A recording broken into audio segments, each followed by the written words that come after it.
My creator makes very little of an individual download of me. The repository, in turn, takes a large cut from each download. Also, most stock repositories offer subscriptions, allowing users to download videos like me for a reduced price. This incentivizes creators to overproduce us, delivering a wide variety of us. In order to find an individual one of us, our future owners use keywords attached to us. I can be found under protest, strike, riot, girl, woman, young, or photogenic, just to name a few. We also are found by our names. Sometimes we're named by our creators. Other times our names are generated automatically by the platforms based on visual similitude. Therefore, our names tend to be very long. Here is diverse shouting young people protesting the brutal police on public demonstration riot for human rights equality. Black Lives Matter, stop racism, politics. This is night protest, Black Lives Matter. Interracial people protesting the police brutality, fighting with cops. Correspondent interviewing Black strong activist. And this is diverse group of people protesting for freedom with smoke grenades. Group of men and women on anti-government protest for equality and justice at night.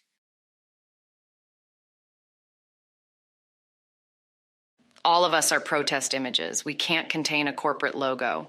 We can't contain a person who didn't sign a release. We can't contain a recognizable property without a waiver from its owner. But not all of us are made the same. Some of us are created amongst you without you noticing. They're often just scenes of signs in the air, marching feet, and crowds blurred or filmed from the back. But others like me are made separate from you, wholly artificial, without any interference from your reality. If you want to freely use an image of a protester whose face you can see at an ideal angle with perfect lighting, it's much easier to buy and use me. Guillermo, ¿qué más? Bien, ¿usted qué tal?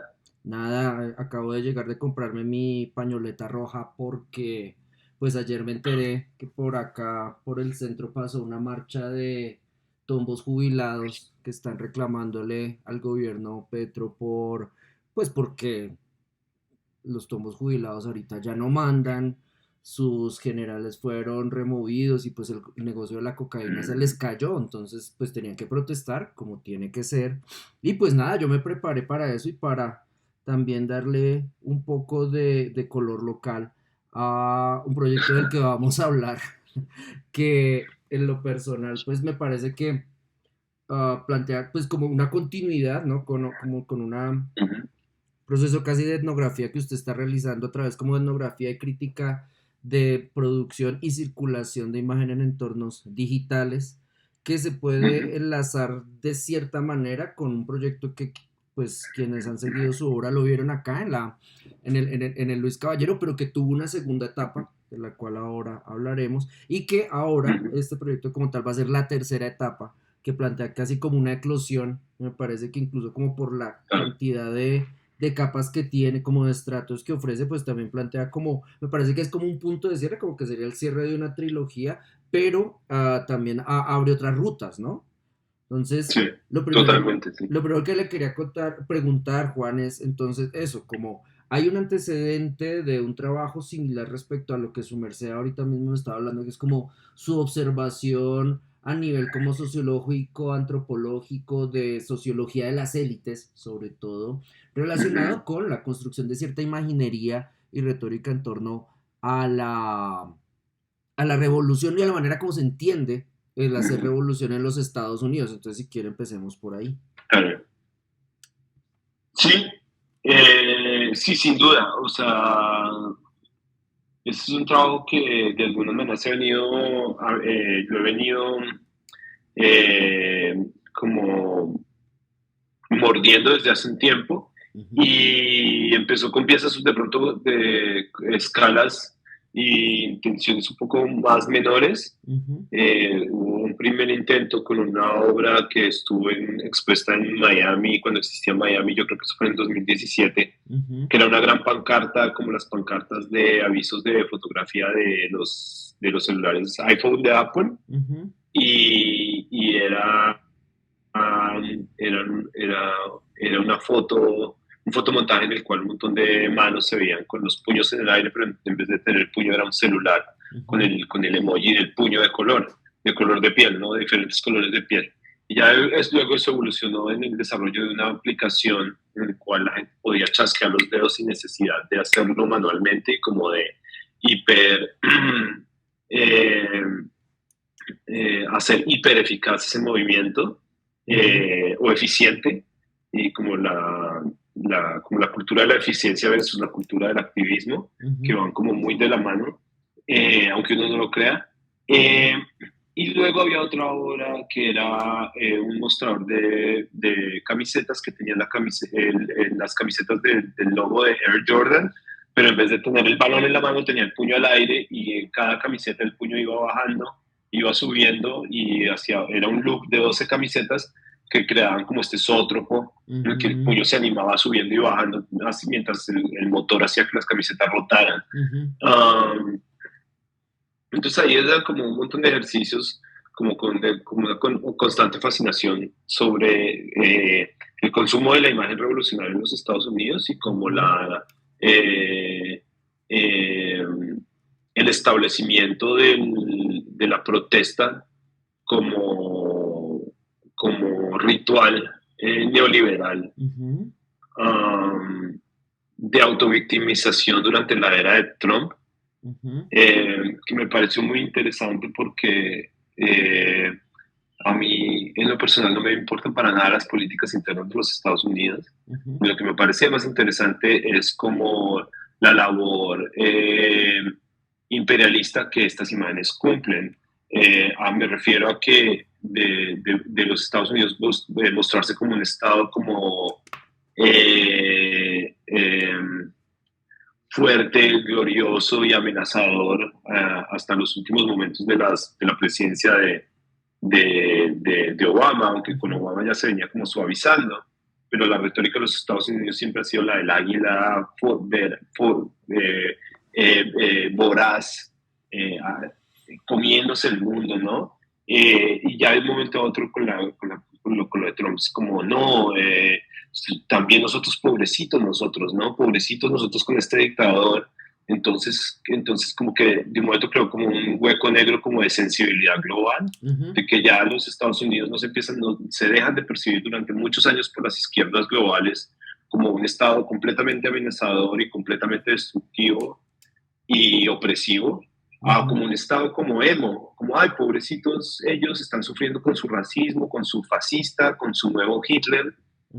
Y eso hace que nosotros en Colombia y en países como Colombia o México tengamos un predicamento bastante curioso, porque entonces ya ni siquiera desde la izquierda se puede criticar a los Estados Unidos, porque los Estados Unidos, su mayor producto de exportación ahorita no es ni las amenazas globales, ni la invasión, ni la industria militar, que en términos materiales y prácticos sigue siéndolo, pero en términos formales y completamente simbólicos, su mayor producto de exportación ahorita es la justicia social, la diversidad, la equidad y la inclusión.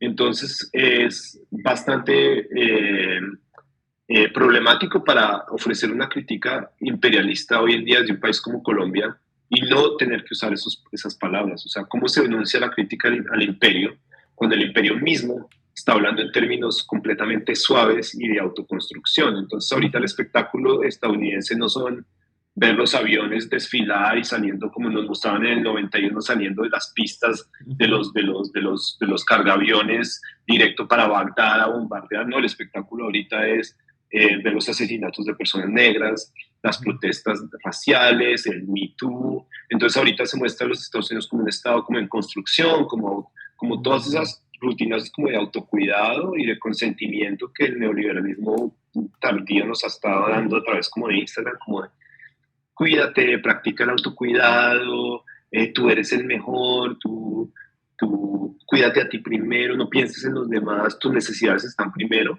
Pues ahorita esta es la imagen como la de los Estados Unidos, como un Estado como cuidándose, como herido, como el águila herida, pero por el otro lado las funciones imperiales de los Estados Unidos siguen no solo intactas, sino en completo ascenso. Cada vez hay más bases militares, cada vez más nuestros datos están siendo acumulados por compañías de los Estados Unidos que se las están vendiendo a la industria militar y al gobierno como tal.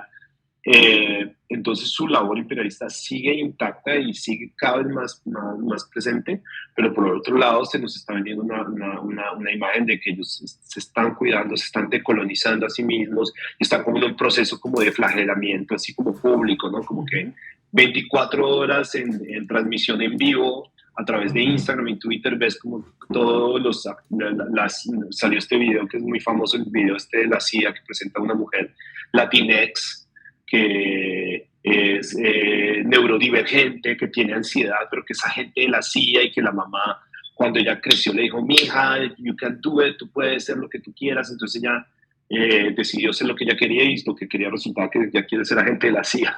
Entonces, y lo muestra, y no es una parodia ni nada, salen de la página de la CIA. Entonces a mí me interesaba más eso, o sea, como la protesta, no como las causas políticas de los Estados Unidos vaya y venga, es más, son tan superficiales como sus mismas representaciones o presentaciones, pero su función global sí me parecen increíblemente devastadoras. Y lo decíamos ahorita en un texto que escribimos para la exposición, la última exposición que tuve en México, y era que no solo denota una derrota completa de las izquierdas globales, pero una derrota completa del lenguaje mismo. El hecho que no podamos enunciar una crítica al Estado cuyo mayor efecto tiene en el bienestar del mundo, del planeta, de los seres que habitan este planeta y esta dimensión, no poder enunciar una crítica por fuera de sus códigos lingüísticos. O sea, tener que ver en Colombia a gente del Pacífico o de diferentes zonas, el Chocó, o la expresión de las negritudes en Colombia y tener que ver obras de artistas que dicen las vidas negras importan. O sea, como completamente cuando sabemos que la complejidad de un lugar como el Pacífico colombiano es mucho más allá y mucho más compleja que lo puramente racial, que tiene mucho que ver con el narcoestado, que tiene que ver mucho precisamente con la influencia de los Estados Unidos y cómo los Estados Unidos, de la mano con las élites locales, han completamente destruido e instrumentalizado esas regiones, sus gobernantes y su gente. No es una cosa de un eslogan, de traducir un eslogan de Estados Unidos a pasarlo a Colombia. Es una cosa de que al traducir ese eslogan se está borrando completamente la historia verídica de la injerencia de esas fuerzas en esas localidades. Entonces, eso es la preocupación. Ese es como el meollo de la preocupación. Entonces, esas fueron las primeras obras que comenzaron. Y de pronto, no sé si ahorita, entonces, pues, ya luego llegó la oportunidad de colaborar con Joshua Ocon, que es un amigo y artista mexicano, y hacer una obra que era mucho más compleja que las que acabo de nombrar, ¿no? Ahí quería como hacer una interrupción para después pasar como a esta segunda parte, y usted sí tiene razón, o sea, yo omití la exposición en Miami y la estaba reemplazando por el Luis Caballero, pero sí, usted tiene razón, como que la trilogía se traza mejor con Collapse, después con esta propuesta que acaba de hablar de Joshua Ocon y después de la obra de la cual todavía no hemos dicho el título porque hay que guardarlo, es una linda sorpresa post-woke. Entonces quería interrumpirlo para recordar una cosa, y es que sí, efectivamente, como respecto a esa, ¿qué vendría a ser esto? Como ese proceso de apaciguamiento de supuesto apaciguamiento de la política exterior del Departamento de Estado estadounidense, pues hay que recordar que en la reunión con Joe Biden, Gustavo Petro convirtió al país en una de las, digamos que ya no son bases militares, sino bases de recepción de migrantes para generar aquí un filtro respecto a la corriente de migración que están esperando de Latinx, pobres y etcétera, que ahorita mismo está anunciándose para los Estados Unidos, y Colombia en ese sentido ya no tiene bases militares, pues como lo hizo el papá de la dueña de Arbo, que abrió 9 rotos militares acá después de que llegó Correa después de que simplemente decidió abrir estos espacios acá, y Petro, por su lado, pues se va por el lado más humanitario, ¿no? Entonces, como ya no más tombos, ahora nosotros vamos a poner nuestros tombos, ya no a matar jóvenes, sino a listar, inventariar, sistematizar, controlar, detener una corriente migratoria, pues que es casi incontrolable. Y lo otro es que sí, volviendo a la obra como tal y como a este marco que su merced nos aporta, sí es como necesario recordar el hecho y aquí yo creo que su merced me puede corregir muy bien porque yo creo que esa palabra usted se la encuentra cada 5 segundos allá, y es yo creo que también hay como un eje estructural respecto a esa pérdida del lenguaje y es como la proliferación en el sentido de la sobreabundancia de la tokenización, como que se tokeniza todo. Y en ese sentido la tokenización aborda ciertas prácticas, por ejemplo, de manifestaciones, aborda ciertas perspectivas o cosmovisiones políticas y es en ese sentido adaptada, digamos, en contextos como el nuestro, como el contexto artístico colombiano, es también adaptada de manera crítica para ocultar otro tipo de violencias mucho más gonorreas que vienen a ser, por ejemplo, no más por volver a la que su merced señalaba, la violencia estructural a la que ha sido sometida la costa pacífica colombiana, ¿no? Y en ese punto, esa noción de tokenización, esa instrumentalización para un contexto como el mercado del arte, sin mirar, además de manera acrítica, que nuestro mercado del arte también es financiado por una economía sumergida que lava y pues sí, retóricamente las vidas afrodescendientes importan por debajo, se lavan recursos con la compraventa de este tipo de objetos, de productos. Entonces ahí, no sé si su merced quiere decir algo sobre lo de tokenización o pasamos de uno a lo de Joshua, a la colaboración con Joshua. No, sí, yo creo que usted lo dijo todo. Yo creo que para mí no hay mucho que decir ahí. Es increíblemente claro para cualquiera que lo vea que las políticas identitarias han sido diseñadas precisamente como un distractor y un atomizador del agrupamiento de personas con fines políticos más grandes que tienen que ver más con la clase que con el género o la raza, y que ha funcionado perfectamente con ese objetivo de completamente enemistar o crear tensiones entre personas que posiblemente tienen muchísimo en común en términos de su relación al capital y al poder. Y que al final del día termina, por supuesto y objetivamente, desempoderándoles. Entonces sí. Y que se vende, por supuesto que se vende como empoderamiento en su momento. Sí, podemos pasar la hora a demo de una que la hice con Joshua. Entonces, durante el 2017, más o menos, 18, sí, cuando yo empecé a ver todas las protestas en Estados Unidos en contra de Trump, para mí era bastante obvio que eran muy bien organizadas, como un país tan grande, las protestas pasando todo al mismo tiempo, todo el mundo con el mismo tipo de camisetas, todo el mundo con los avisos y los carteles bien impresos, la tipografía, todo estaba muy bien calculado. Y pucha, en un país con el individualismo, o sea, acá para uno salir a tomarse un trago con alguien tiene que planearlo como con 2 meses de anticipación. Entonces, como que esto pase de un momento a otro y se le venda a uno como orgánico, como, uy, la gente se levantó, la gente se revolucionó, la gente se está levantando. Era muy difícil de creer. Y se volvió más difícil de creer cuando yo empecé a poner atención a unos avisos que estaban apareciendo afuera de las universidades en Boston. Cuando los chicos salían al verano, que generalmente están buscando como trabajo los estudiantes, sobre todo las universidades estatales públicas, y eran unos avisos que decía trabajo como activista. Y eran demasiado frontales, era como trabajo de verano como activista, sea activista de verano. Y no estoy siendo sarcástico, nada. Eso es lo que dice, Summer Activist Jobs, sea activista de verano. Y yo, wow, qué tremendo esto. Entonces, y decía como pelea por la igualdad, pelea por la justicia y gana $70 la hora o algo así. Y me puse a mirar y tenía los datos y miré el website se llama como Grassroots Campaigns, y era una campaña que estaba toda dedicada a trabajar en pro de las causas del Partido Demócrata, y uno de sus puntos de reclutamiento más grande eran las universidades cuando los chicos están buscando trabajos para pasar el verano. Y yo estoy seguro que seguramente muchos alumnos y esto terminaron en eso, y que era bastante exitoso porque los veía por todo lado. Y luego me puse a investigar y obviamente están en todos los lugares de Estados Unidos. Y yo, wow, sí, estas protestas sí se ve que hay algo acá detrás de esto que es muy confeccionado.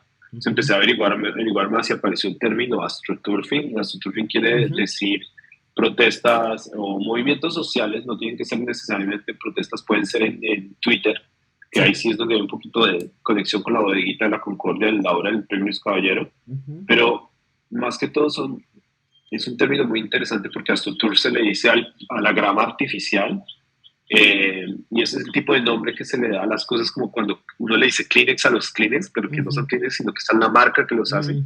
Pues acá hay una marca que se llama AstroTurf, que se inventó la grama artificial, no sé en qué año, y desde ahí a la grama artificial se le dice AstroTurf, pero hay 1000 marcas que la hacen, AstroTurf es solo una de ellas. Pero el AstroTurfing como tal, se le dice es al uso de movidas estratégicas de, llaman stunts, como se diría eso, como... Dobles. Como dobles cinematográficos. ¿Qué cosa? Como dobles cinematográficos. Sí, pero stunt es como el artefacto, como crear un stunt es como crear como un evento cinematográfico, un evento de impacto mediático.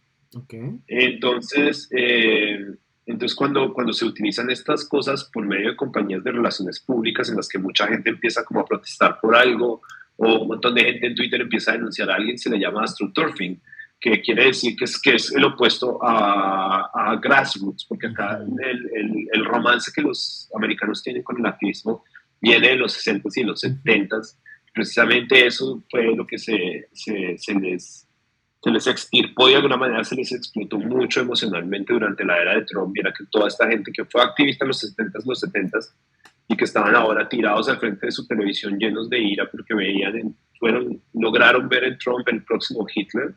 Entonces estaban muy felices de dar su dinero, de apoyar, de dar su voto, de dar su tuitazo para que estos chicos jóvenes siguieran protestando en las calles. Y todo esto es una gran cadena de lobby y de organizaciones no gubernamentales que están todas creando las noticias, las realidades, las protestas, la disatisfacción de los chicos en las universidades. O sea, es una maquinaria. Hay un artículo muy bueno, creo que no sé si es New York Times o el New Yorker, o de Atlantic, que habla de una manera muy honesta, y dice cómo todo ese mecanismo se puso en funcionamiento para tumbar a Trump en las segundas elecciones, en el 2020. Entonces, el astroturfing se trata de eso, y me pareció un término increíble, ¿no? Que se le llame astroturfing algo que está tratando de reemplazar algo que se llamaba grassroots, como raizal, lo raizal versus lo artificial. Y me di cuenta que detrás de toda la movida de Black Lives Matter y esto, ya había habido ciertas investigaciones. Hay un libro muy bueno que se llama Grassroots for Hire, como raizales por contrato, que habla de cómo el activismo en los Estados Unidos no es nada nuevo, de que sea un activismo cada vez más pago y más formalizado como una industria, la industria del activismo. Entonces llegué a una compañía que se llama Crowds on Demand, que bajo las investigaciones de mucha gente ha estado detrás de mucho desmadre que pasó en Estados Unidos durante la era de Trump, que eran esta compañía básicamente se encarga de... Es más, esta compañía creó una contraprotesta, una protesta que se le iba a armar a Iván Duque cuando visitó las Naciones Unidas por primera vez en Nueva York. No me acuerdo en qué año. Entonces, y recuerdo que en las primeras instancias de su página de internet, de crowdsondemand.com, aparecía esto como uno de los casos de estudio y nombraban a Colombia. Decía casos de estudio, y decía Colombia tenía una muy mala presencia, su presidente tenía una muy mala recepción acá en los Estados Unidos, y cuando iba a visitar las Naciones Unidas se estaba planeando una protesta en contra de él, y lo que hizo el gobierno colombiano fue contratarnos. Nosotros cogimos a un montón de latinex, de personas de color, los vestimos de colombianos, les dimos redoblante, bombos y maracas, y los mandamos allá a las Naciones Unidas a que hicieran una contraprotesta a la protesta original, que totalmente opacó la protesta original. O sea, los pobres 20 pendejos que fueron allá a protestar a Iván Duque, pues fueron completamente devastados por una tribu de gente completamente pagada por el gobierno colombiano en asociación con el gobierno de los Estados Unidos. Y habían otros casos ahí horribles. Ellos cuentan como, por ejemplo, cómo desbandaron los sindicatos en un estado y no dicen en qué estado fue. Ya luego quitaron el nombre Colombia y dijeron a foreign country, seguramente ya cuando se empezó a profesionalizar su website. Y uno de los casos era que cogieron había una industria que estaba generando demasiado desacuerdo entre sus trabajadores, iban a formar un sindicato y lo que hicieron fue contratar a Crowds on Demand para encuadrar a este sindicato desde la derecha como un sindicato que estaba en contra del business, como en contra del avance del capital, como si este sindicato llega a pasar vamos a dejar de ganar todos. Y también crearon otro grupo extra desde la izquierda que decía que el sindicato era sexista y racista. Okay. Los dos grupos empezaron a hacer lobby en contra de ese sindicato. Cada uno tenía un website y atacaban al sindicato hasta que lo mataron. Y todo eso es contratado. Y bueno, hay miles de antecedentes. Esta gente ha estado detrás de todo y sobre todo han estado detrás de Black Lives Matter. Entonces, en esa época estaba hablando con Joshua y empezamos a hablar de estos casos y dijimos, sería increíble hacer una obra con esta gente, o sea, poder contratarlos y hacer algo con ellos, pero los precios obviamente eran carísimos. Pues, y además, claro, es chistoso porque es el astroturfing de los pobres. Las empresas que de verdad crean el astroturfing duro para los partidos políticos y para las causas así gigantes, cuando uno ve manifestaciones de todo el país, cosas de estas, son muy invisibles y no son tan frontales como esta deja que un par de artistas terminen contratando. En cambio, hay otras que son completamente cerradas y trabajan mucho más por debajo y cuyo nivel de escalamiento para llegar a las multitudes es casi de 2 o 3 niveles. O sea, ellas no contratan a la gente, sino que empiezan a contactar a las ONGs, les dan dinero a las ONGs contratan a grupos de activistas que ya están establecidos y les dan dinero para apoyar sus causas, para que armen una biblioteca anarquista o para que compren camisetas, compren comidas para su olla comunitaria y todo el mundo termina al final trabajando para el partido de siempre. Entonces, Crowds on Demand sí es muy barata, o sea, me refiero barata en cómo se vende en el público, es horrible, como protestas, la que quieras, te la armamos, así, o sea, como que es un website más frontal de todos. Entonces dijimos, bueno, de pronto a ellos se les puede llegar y tuvimos la fortuna de ganar una beca en México de FIARTES que era bastante generosa como para nosotros poder hacer esto. Y contactamos a Crowds on Demand y dijimos, no, pues queremos una protesta con ustedes, pero fuimos muy honestos con ellos y les dijimos, pero somos artistas y no nos interesa ninguna causa. Queremos hacer una protesta sin ninguna causa, como una protesta vacía. Nos interesa como la performatividad de la protesta, nos interesan como sus rituales y sus movimientos y su gestualidad y lo común que se ha vuelto, pues tanto el punto que se ha vuelto un producto y obviamente el tipo de Crowds on Demand obviamente se muestra como una gran compañía en internet, pero es un man con un celular y con un montón de agencias de casting alrededor del país que le proveen gente. Y el man, pero cuando ustedes le dicen eso como somos artistas apolíticos, ¿hay qué? El man como vale culo. Pasan dos cosas. Primero que todo, el man está en COVID y seguramente fue el momento en que se aplacó mucho el país y el planeta, como al principio del 2000, o sea, nosotros acabamos de recibir la beca cuando entró COVID. Ya, inmediatamente cogimos el teléfono, lo llamamos, el tipo se veía que estaba desesperado por dinero.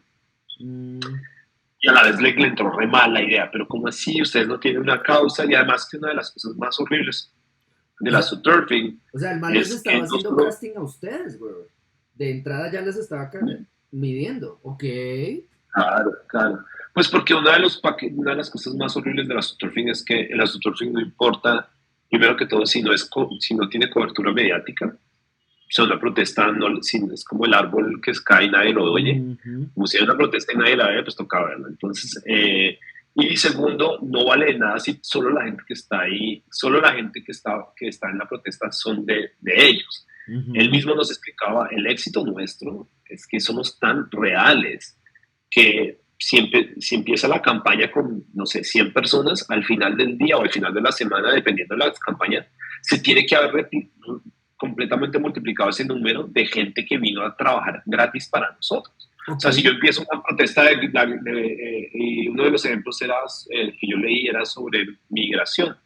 Había una empresa de California que estaba trayendo señoras de las Filipinas para trabajar en unos trabajos muy esclavizantes acá en los Estados Unidos con unas visas de trabajo súper explotadoras. Unas visas de trabajo que básicamente traen a la gente, las desempoderan acá y el día que ellos quieran renunciar terminan mamando y las echan o las meten a la cárcel. Entonces esta gente queda casi que esclava de una visa. Y entonces había un movimiento por parte de ciertos, como creo que grupos de derechos humanos en California de deslegitimizar estas visas y ponerlas en tela de juicio. Es decir, como un momento tenemos que revisar estas visas porque son explotativas. Y entonces Crowds on Demand lo contratan para reencuadrar todo ese debate y hacer parecer que eso era un movimiento anti-inmigración racista, de anti-inmigrantes, y era completamente lo contrario. Eran unas asociaciones completamente legítimas que querían tratar de cuidar el bienestar, que no trajeran a esta gente a trabajar acá porque era una crisis de derechos humanos tremenda, pero Crowds on Demand logró empezar una protesta que era pro-inmigración, entonces que se estuviera mostrando que terminar estas visas era un atentado contra los derechos de estos inmigrantes. Entonces, al principio empezaron los que fueron pagos por Crowds on Demand, crearon un website, crearon una campaña pro-inmigración, y al final terminó un montón de gente haciendo campaña porque suena bonito, la gente se emociona, la gente se pone emo y se pone triste, ay, vamos a pelear por la inmigración. Entonces el tipo nos decía, entonces la idea de Crowds on Demand es que empezamos con 50 y tienen que al final del día terminar 300. O sea, tiene que ser lo suficientemente atractivo que al final del día termine un montón de gente trabajando gratis para nosotros.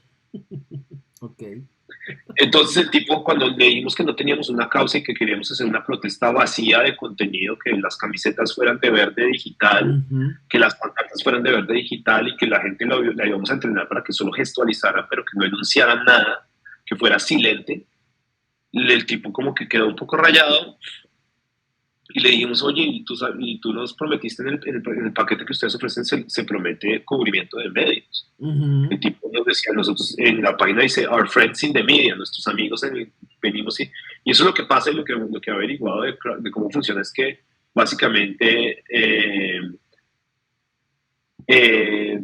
entrenan de los 200 o 300 que están ahí protestando sin saber por qué están ahí. Mucha gente ni siquiera hablará inglés, les pagan para que estén ahí, entrenan a 2 o 3 que sí hablen muy bien, que generalmente son actores como actores de televisión, de comerciales, o sea, hay mucha gente buscando chamba de actor. Los entrenan y Crowds on Demand hace el vínculo con CNN, con ABC, con NBC, con las cadenas de televisión. Llega alguien y les dice, mira, a los que hay que entrevistar son a esos 3 que están al frente de la protesta. Entonces, el corresponsal va a los entrevistas y esta gente tiene, en 30 segundos tienen el script súper bien afinado. Por eso es que uno veía en estas protestas de Black Lives Matter, de Me Too o de Global Warming, que llegaban y les ponían el micrófono en la cara y la gente hablaba re bien, o sea, como que le explican a uno la causa y todo, y como, no, estamos acá con un protestante, y el tipo habla y habla perfecto, y era porque todos estaban entrenados para hablar con los medios. Entonces, cuando le dijimos al tipo que no teníamos una causa, pero que queríamos cubrimiento de medios, el tipo, no, me queda imposible, porque si no hay una causa, va a llegar esta gente con cámaras y con micrófonos y van a preguntar qué pasa acá y van a terminar volteando sus cámaras a mí. Y yo no quiero quitarles la atención que ustedes se merecen, yo no quiero quitarles el brillo a ustedes, como no quiero quitarles el enfoque a ustedes son las estrellas.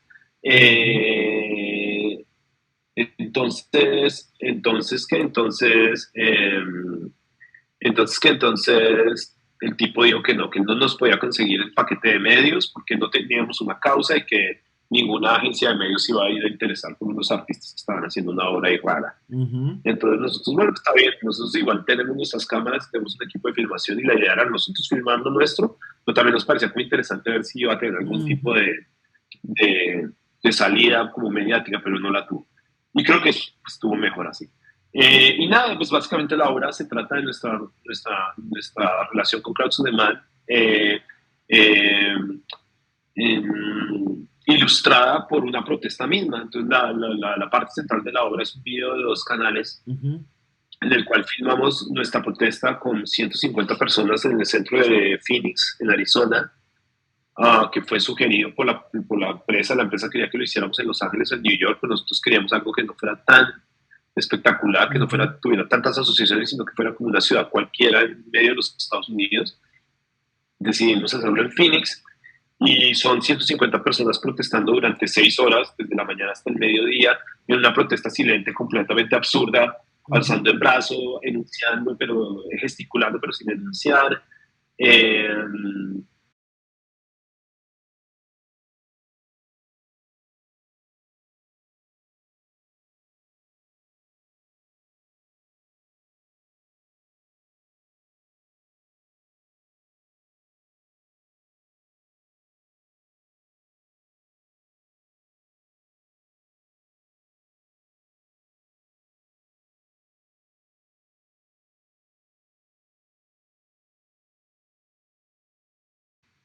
y hay otra parte que es una serie de videos en los cuales nosotros les dijimos a la gente que se filmaran ellos mismos con sus celulares, Mm. que para mí es una de las partes más interesantes de toda la instalación, porque los 2 canales de video que nosotros hicimos son muy cinematográficos y sí parecen como muy como de noticia, como de imágenes, como de stock.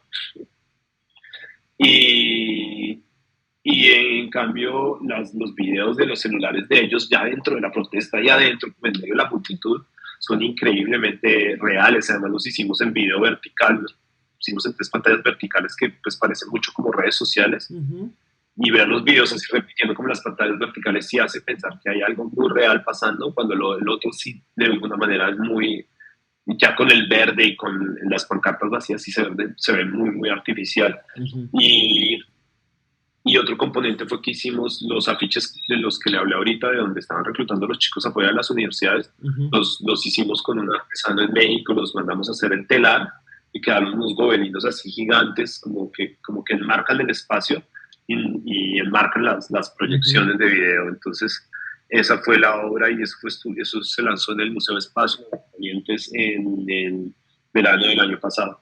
Ujú. Y ahí la reacción de la audiencia, ¿cuál era? Pues digamos, volviendo a esto de Estados Unidos exportando ahora justicia social, Sí, público del sí, es campo muy del difícil arte. porque es una obra que es rara porque al remover como los eslogans, también como que se remueve ese,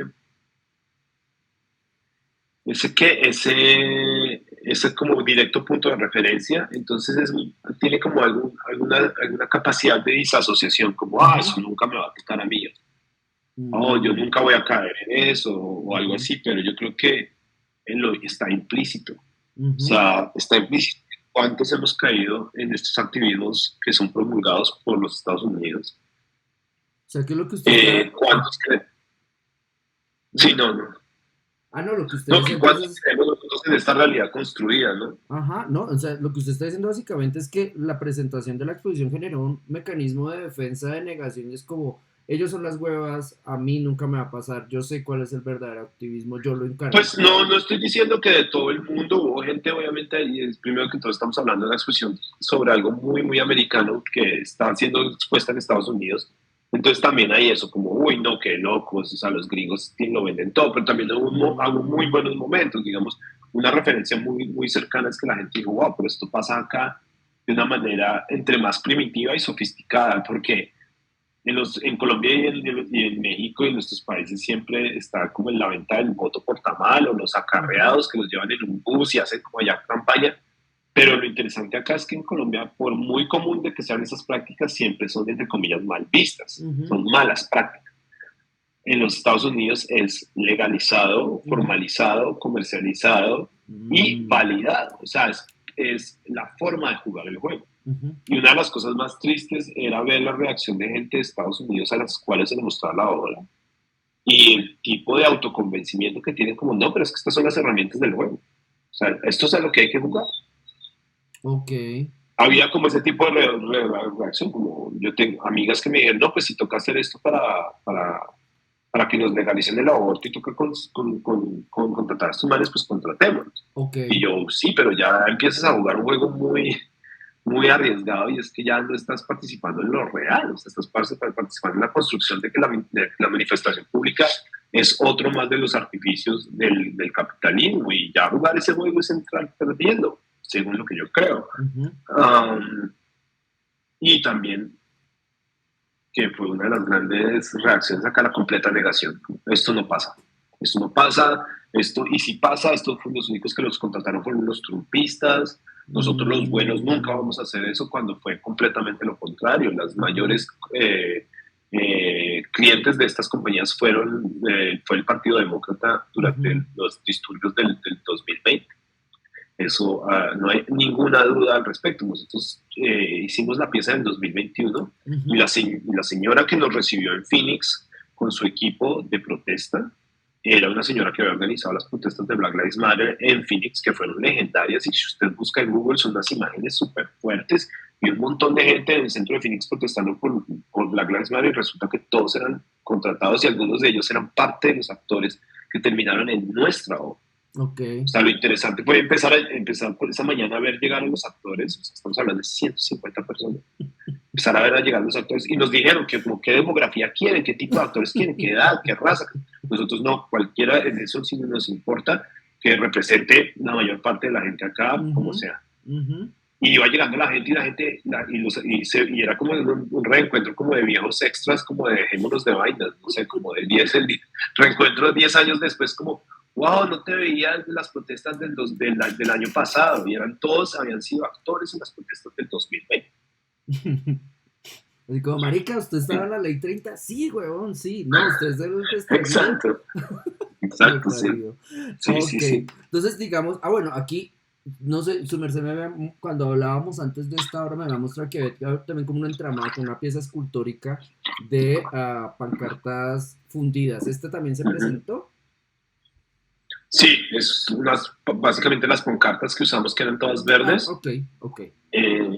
Hicimos como una forma, pues no son las mismas pancartas que usamos, estas definitivamente tuvieron que haber sido fueron producidas en el estudio, y hicimos unas pancartas como de MDF esmaltadas de color verde, todas entrelazadas, que pues así era como uno veía las pocas veces en las cuales estas compañías han sido como cogidas en el acto.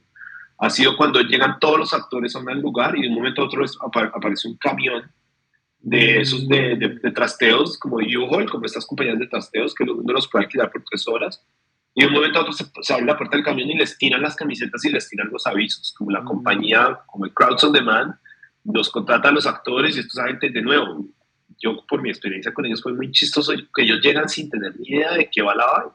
O sea, yo pensé que ellos les iban a decir, no, van a trabajar con los artistas. No, esta gente llegó creyendo que iban a protestar con toda. Bueno, ¿y cuál es la causa? O sea, ahí se ve hasta también el nivel como de desorganización que había. Como estaba, como con esta gente podríamos hacer lo que quisiéramos. O sea, hubiéramos podido vivir ese día, no sé, al frente de la casa de alguien a joderle la vida. O sea, esta gente estaba dispuesta a lo que fuera. Y nosotros como, no, simplemente es poner estas camisetas verdes y hacerse el que protesta. Como, ok, bien.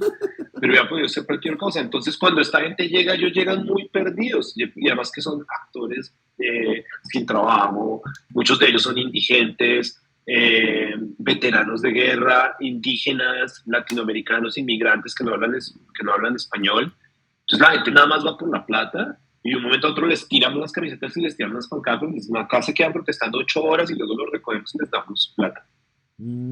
Entonces ese entramaje de las pancartas como que parecía un poco la forma en que les tiran las pancartas a ellos del camión cuando están protestando.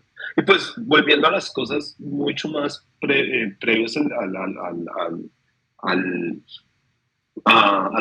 lo que estoy hablando de la obra, pues nada más como para que no quede en conspiración el hecho que, primero que todo, la labor de artista me llevó casi a ser como una labor como periodística, en la cual tuve que entablar una relación de negocios con los actores principales de un fenómeno internacional que fueron las protestas del 2020 en los Estados Unidos.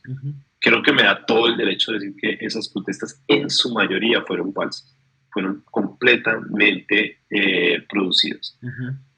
Y por otro lado, si usted se da cuenta, esas protestas al día siguiente de las elecciones en los Estados Unidos se acabaron. Claro. O sea, hoy en día, ¿dónde está? ¿Dónde está esa energía? O sea, nada más Nunca. hablar como en términos energéticos y holísticos de la cosa. O sea, si hay tanta gente creyendo lo mismo, pensando en lo mismo, protestando lo mismo, ¿cómo es posible que el día después de las elecciones se acabó? Ya 3 años después, ¿dónde está? La iglesia no existe.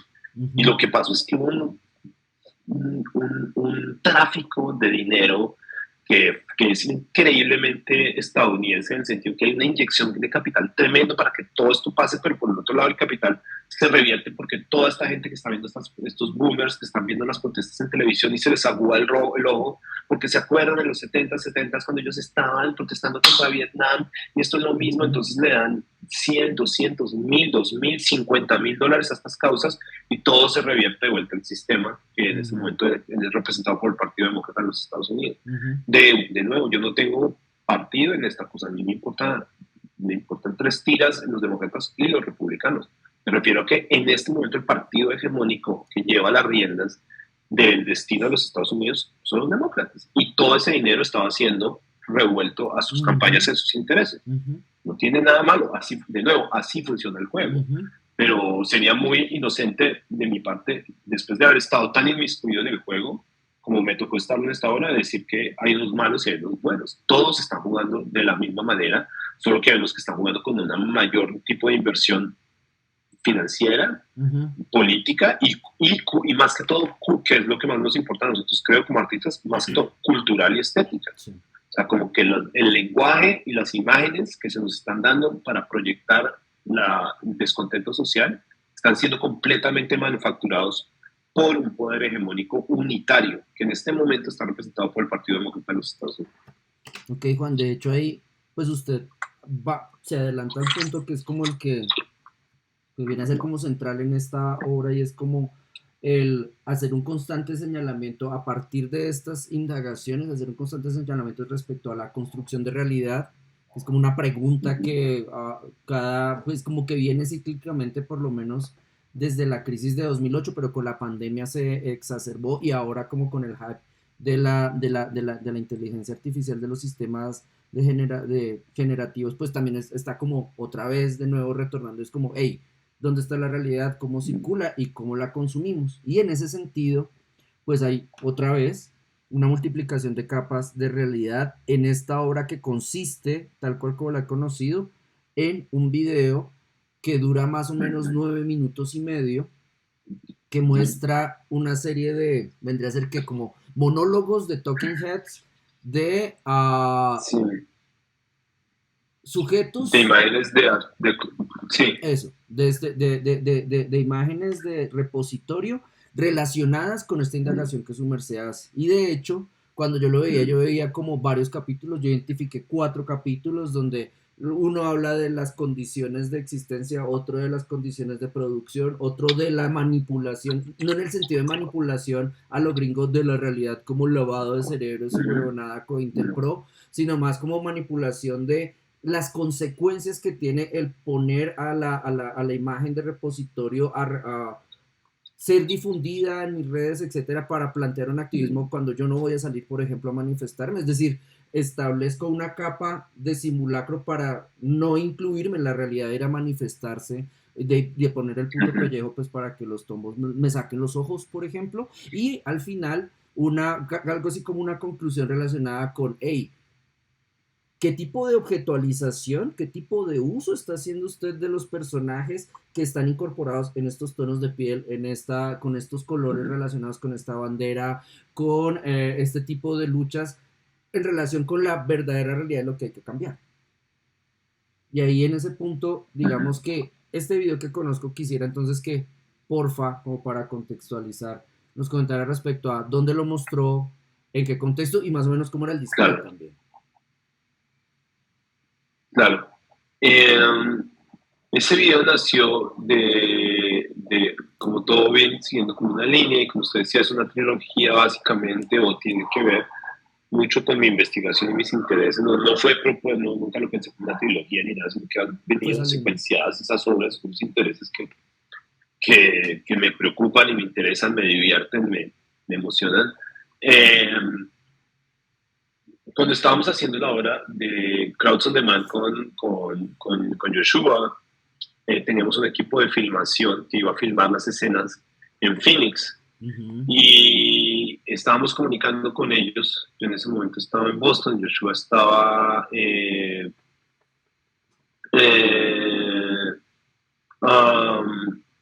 yo en ese momento estaba en Boston y Joshua en México y el equipo de filmación en Phoenix. Nosotros como, bueno, pues nosotros queremos, no hemos podido hablar con ellos correctamente cómo les hacemos para comunicar de verdad el tipo de tomas que queremos, como cuando lleguemos ese día y lleguen los protestantes, lleguemos todos, como llegarles casi con un storyboard y mandarles un storyboard a ellos antes para que estén muy listos con las cámaras. Y como que empezamos a hacer unos dibujitos y como ángulos y donde yo como, no, pues, ¿sabes dónde podemos encontrar buenas referencias de cómo debe lucir un poco la cosa? En imágenes de stock. Apuesto que en imágenes de stock hay videos de stock de protestante. Y cuando me metí a Adobe Stock, que es como el repositorio más grande hoy en día y el que más fácil tiene la gente acceso porque está conectado a la nube de Adobe, y puse protestas. Puse la palabra protesta. Fueron, pero miles de resultados los que conseguí en video de stock de protesta, pero todos habían sido subidos en el último año o 2 años. Estoy hablando del 2021, entonces todos fueron subidos como en 2019, 2018 y sobre todo en el 2020. Y todos eran protestas de causas gringas, de causas como Not My President, de como anti-Trump, MeToo, muchísimas de Black Lives Matter. Y en un momento como que, y se combinan porque le dan a uno todos los resultados y uno es como, bueno, esto es una imagen de stock que fue tomada en una protesta real, entonces no muestran a la gente, sino que es como alguien que salió con su cámara y empezó a filmar, que ya de por sí es bien bizarro como salir a una protesta y decir, voy a sacar imágenes de acá para subirlas a Adobe Stock, a ver qué pesos me puedo hacer de esto. O sea, ya por la entrada es chistoso, pero la gran mayoría, yo diría que el 90% eran actuadas. Y escenificadas, producidas con iluminación, maquillaje, tengo las pancartas, todo, utilería, o sea, no es cualquier producción, disfraces, vestuario, actores.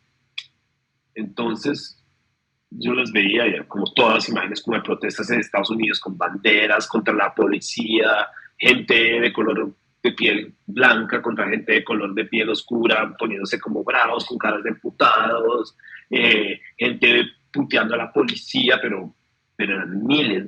O sea, cuando le digo miles no estoy exagerando, eran páginas y páginas. No podía creer, primero que todo, esto cuesta mucho de producir según quién está comprando esto, y seguramente sí lo están comprando, si no, no habría este tipo de oferta. Entonces me puse a chequear, uno puede chequear quién es el productor de cada video, y los videos los tracé y la mayoría están producidos en países de Europa del Este. Sí. Y algunos en Europa, algunos en España, unos en Italia.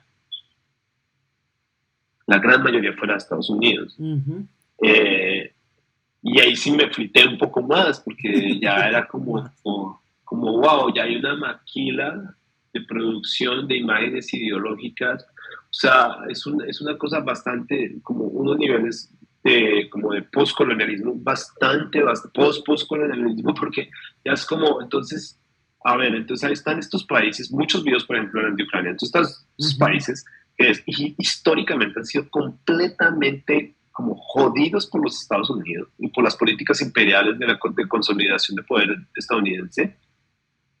Aún así, sus colonias ideológicas, yo diría, hay gente que odia cuando yo digo que, por ejemplo, Colombia es una colonia de los Estados Unidos. Por la guerra contra las drogas, ideológicamente, estilísticamente, lingüísticamente, los colombianos, entre comillas, se comportan y son muy agringados. Somos muy agringados. Me pongo de primero yo, música, ideología, lecturas, novelas, cultura en general, todo de los Estados Unidos, pero más que todo el sentimentalismo colombiano. O sea, nada más ver cuando se trepó Trump al poder, cuántos de nuestros compatriotas que no les importa un carajo y no les afecta en nada, desde Colombia ya tuiteando y trinando de que, ay, hijo de puta, no, qué horrible, como protegiendo al mismo imperio que se nos ha chingado.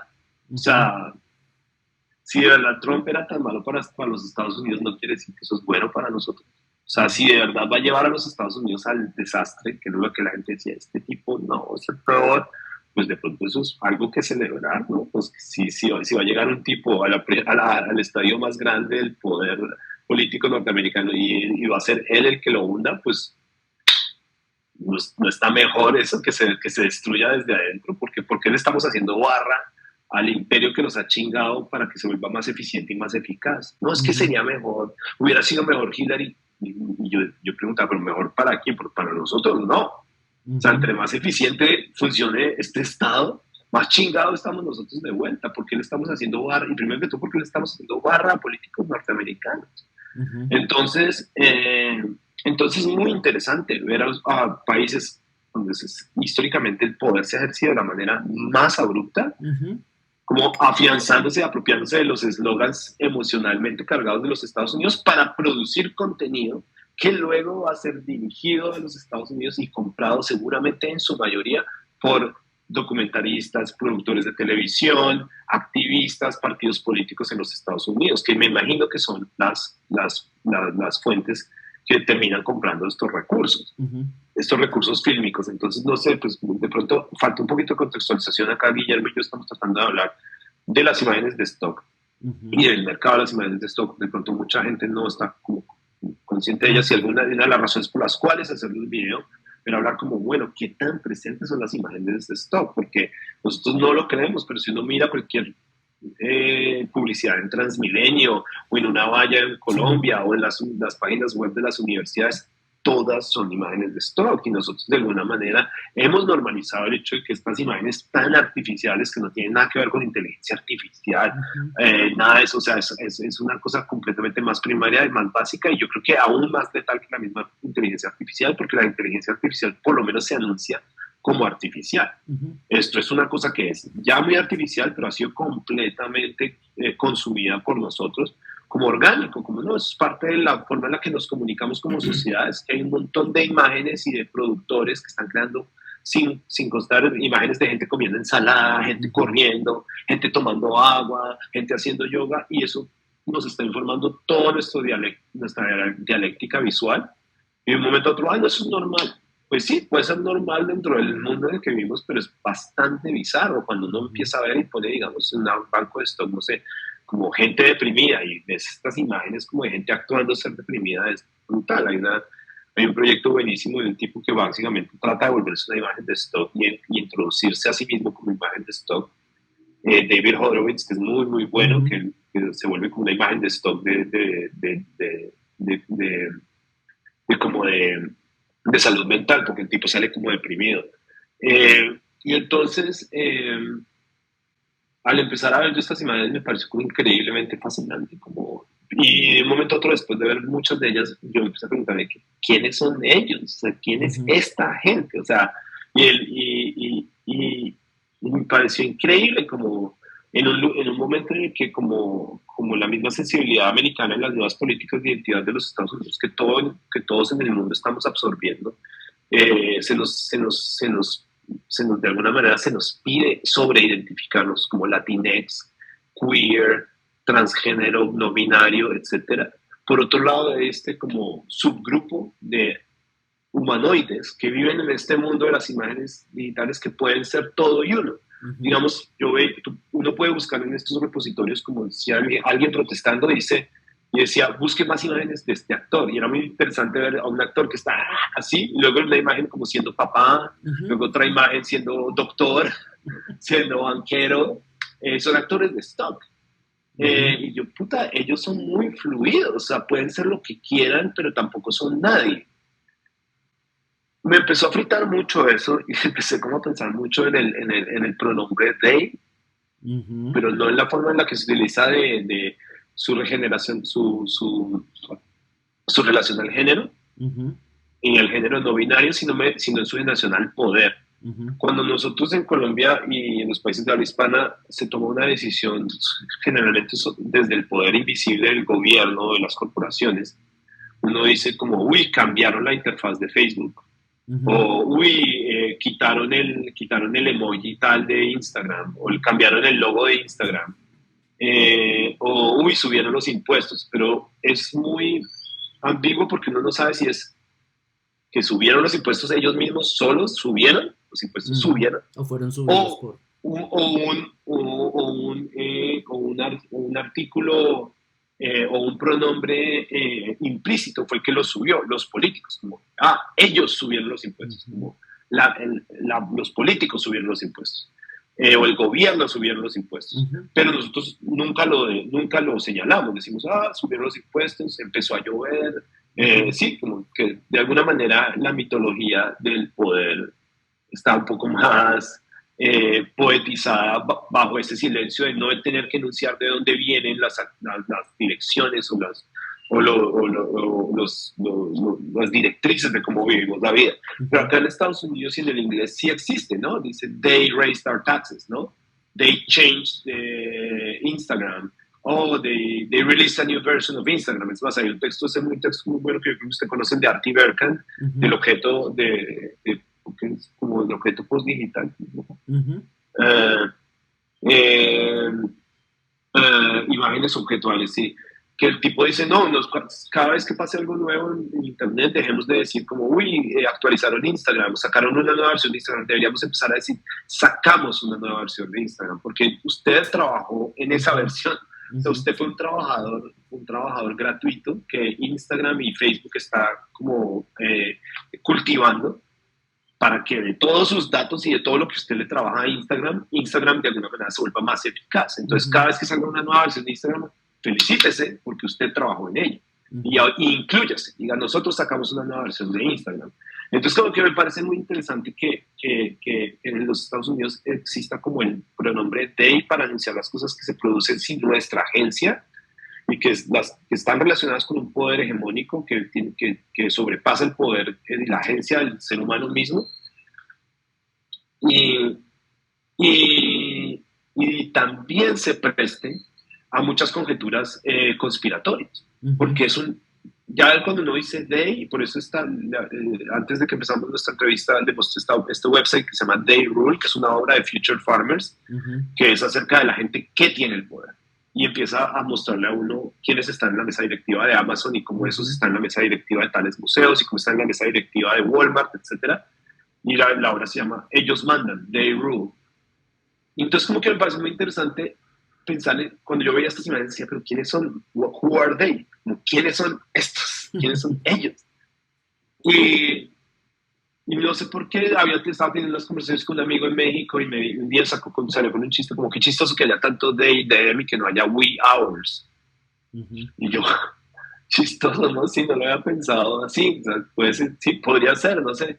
Y entonces empecé a pensar, ¿será que esta como sobrenaturalización del pronombre en tercera persona plural del they es una forma de nosotros de recobrar agencia, como de vernos tan incapacitados de ejercer poder sobre nuestras vidas y vernos como tan sumidos a unos poderes invisibles que es mejor como volvernos parte de ellos, como si ya nos identificamos como ellos o ellas, ya somos parte del poder, o sea, ya de alguna manera sobrepasamos o no tenemos que lidiar con la depresión de ser un vil ser humano unitario que tiene absolutamente cero injerencia en el destino del mundo, y ya pasamos a ser como parte de un ser etéreo que son ellos. Entonces así se llama la obra se llama They Them. Eso todo es para hablar del título de la obra. En la obra en tal, y lo voy a tratar de hacerlo lo más rápido posible para no alargarnos más. La obra como tal es que simplemente cogí un montón de estos videos de stock de gente protestando y logré casi que reintroducir una tecnología que yo ya había usado en una obra que se llama Beer Without a Sound, que es de Tinder, que lo hice con imágenes estáticas de gente de Tinder, en las cuales yo logré animar sus bocas para que medio cantaran una canción. Pero ahora con las nuevas tecnologías de Machine Learning y ni siquiera le llamaría inteligencia artificial, eso es Machine Learning, hacer que un computador aprenda a pensar ciertas cosas y a tomar ciertas decisiones, logré hacer el mismo efecto de que un personaje en la pantalla hable lo que uno quiere que uno le ponga y ya lo hable, pero con imágenes en movimiento, que es un paso aún mucho más complejo, porque cada cuadro de la imagen en movimiento, digamos 17 24 cuadros al segundo, tienen que empezar a animarse e introducir una serie de efectos que replique el fondo de su boca, la lengua, los dientes, y encima de eso enuncie y pronuncie las palabras que uno le está metiendo al programa. Ahora, el programa funciona con archivos de audio, o sea, uno tiene que producir un archivo de habla para que el programa modele las bocas de los muñequitos en el video. Entonces, al principio mi idea era como contratar actores de voz y hacerlos grabar cada línea. Básicamente lo que yo hice fue escribir un guión en el cual las imágenes hablan desde su naturaleza como imágenes y no los actores como actores. Y eso es algo muy importante en el video, y yo voy a tratar lo más pronto posible de regalarle un corto como de 1 o 2 minutos para que se vea un poco cómo va el video.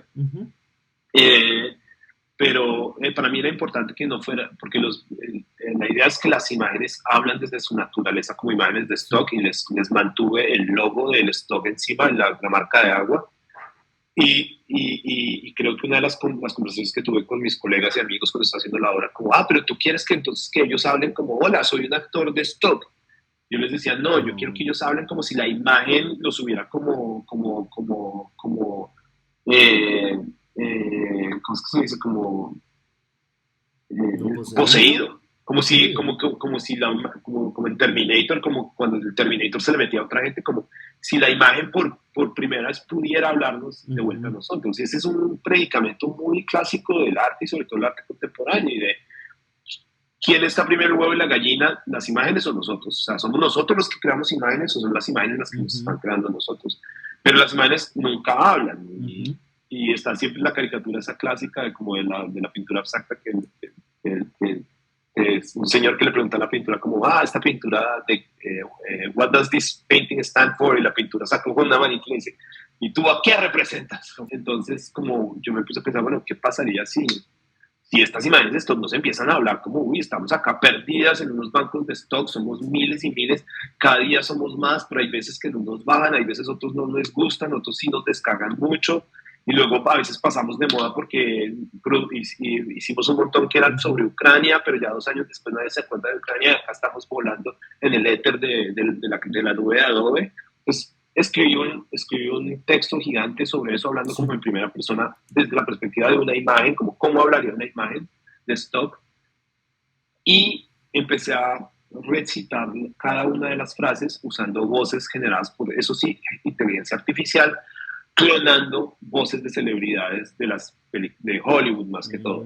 Entonces todas las voces son, si uno cierra los ojos, creo que podría fácilmente identificarlas, pero una vez se las pongo a estas imágenes de stock es muy difícil, porque la relación imagen-audio como que lo flipa a uno, como hay actrices muy famosas y actores muy famosos en mi video, en las voces, pero uno no lo reconoce si está enfocado en la imagen, como que no lo siente, pero si cierra los ojos es muy increíble. Entonces logré clonar voces de actores famosos, que saqué obviamente de podcasts, de entrevistas, de un montón de cosas, saqué ejemplos de su voz, se los meto a este programa me clona la voz y puedo decir lo que yo quiera con la voz de ellos, entonces los pongo a recitar mi texto.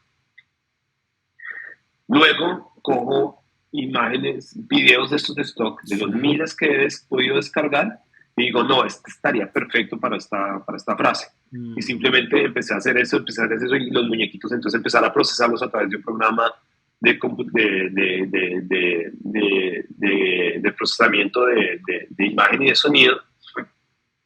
Y al final quedó como este monólogo transferido por diferentes personajes que toman la voz de la imagen, y todo como que lo coso a través de la edición ya del video final. El video sale un video casi de 10 minutos en los cuales las imágenes como tal nos hablan a nosotros desde su encarcelamiento detrás del logo de Adobe Stock.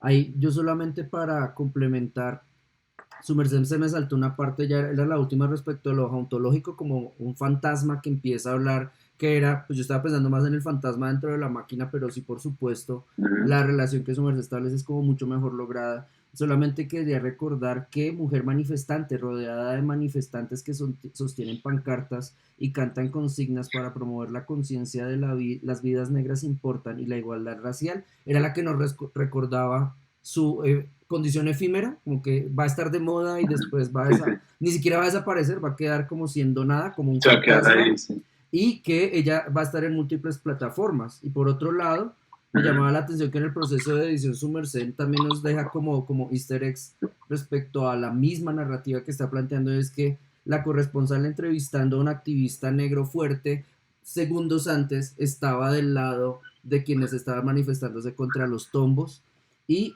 Y al ya. final se está dando besos con un activista. Ajá, sí, y al final, digamos que en esta conclusión, que eso pues la gente tiene que verla, y es como lo chévere del arte, ¿no? Si uno no está en los eventos, pues no va a poder ver los resultados, o si no ve los videos completos, sino solamente 5 segundos, medio lee la ficha técnica y dice, yo este hijo de puta lo odio, pues se lo pierde. Al final hay una serie de guiños respecto a todo esto que hemos venido hablando sobre, Claro. resulta que, resulta que, y como que se reiteran al final, como que se refuerza también ese gesto. Solamente quería preguntarle, Juan, como para cerrar, respecto a la crisis de ironía que también como que va aparejada con esta con esta con esta postproducción de la movilización de IDEM.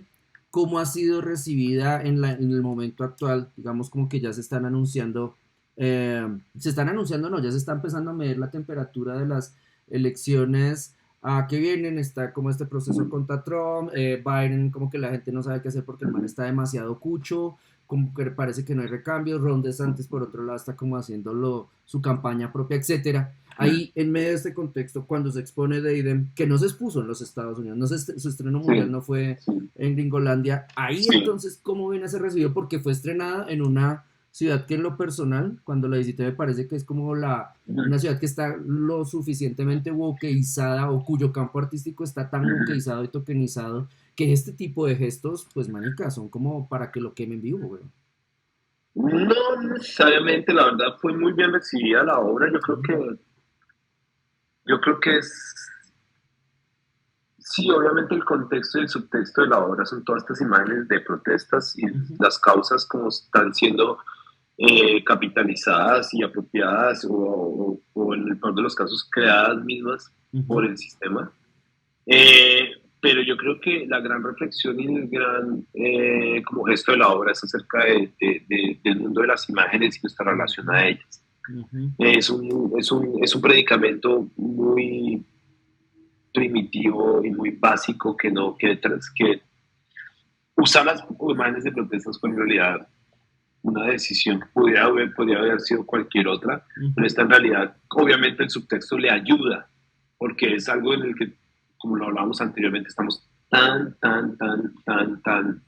colonizados emocionalmente por los Estados Unidos y nos conmueven tanto sus propias causas, que era una forma fácil de entrar en esa conversación. O sea, sí, como que lo hacía de una manera mucho más directa que si yo hubiera cogido, no sé, imágenes de gente, no sé, hubiera podido coger, no sé, imágenes de stock de Acapulco, de gente en vacaciones en México y hacerlo sobre la gentrificación.